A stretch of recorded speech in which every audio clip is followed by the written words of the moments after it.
For over 3 decades, my job was to deeply understand why customers buy what they do. Why do we buy? Why do we make decisions? And it's always based on emotion.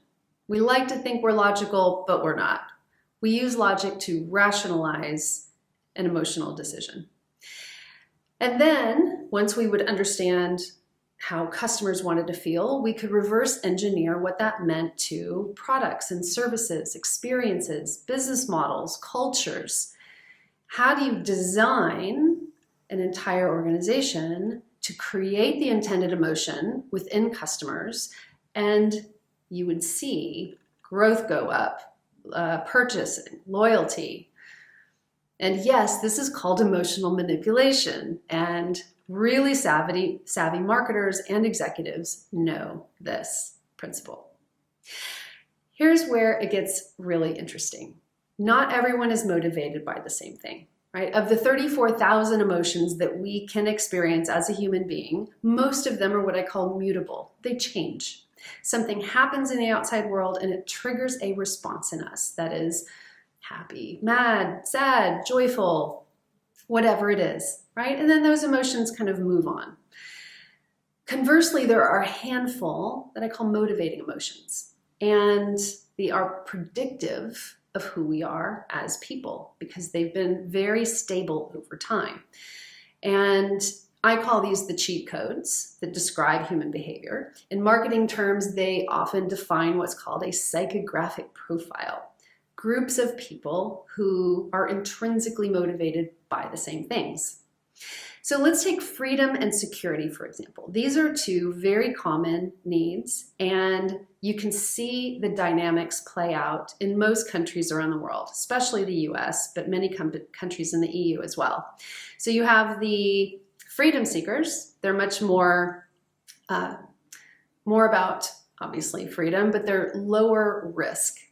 They have a lower risk profile. They're very comfortable with change. They want forward progress. And on the other hand, you have the security-minded humans that are very risk averse. They don't like change. They like predictability and tradition. So fundamentally, you can see why it would be so difficult for these two groups to come to any kind of understanding, because their entire worldview is informed by very different desired emotions, motivations, right? So what does this mean for you? Why are we talking about customers and societies when this whole thing is around coaching?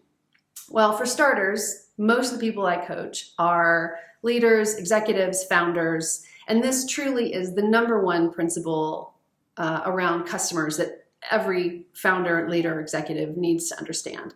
But more importantly, it's the number one principle that we need to know about ourselves.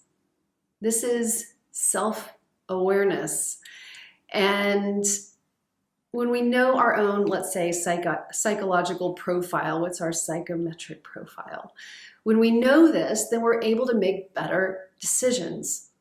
We know what is most aligned to us. We especially know what kind of people, what kind of partners we should have, what kind of culture we should build. There's so much that is grounded on the understanding of why humans do what we do.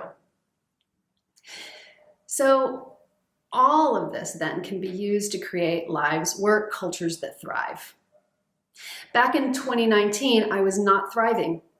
I quit my job as a consultant. I was completely burned out. I got a one-way ticket overseas, traveled around, and finally asked myself how I wanted to feel. I had asked and inquired about customers my entire life. I'd never asked myself, well, how do I want to feel? I want to feel more free and creative and impactful. This was a revelation. And then just like with my consulting clients, we can then reverse engineer from these emotions. What kind of life? Where should I be based? Who should I work with? I can intentionally design every element that will bring out my best. So this process I call intentional design. We use a tool called the touchstone that provides both focus and flexibility. So we're not so lasered in on what we do, but rather who we are and what lights us up and what brings out the best version of ourselves so that we can make more aligned choices.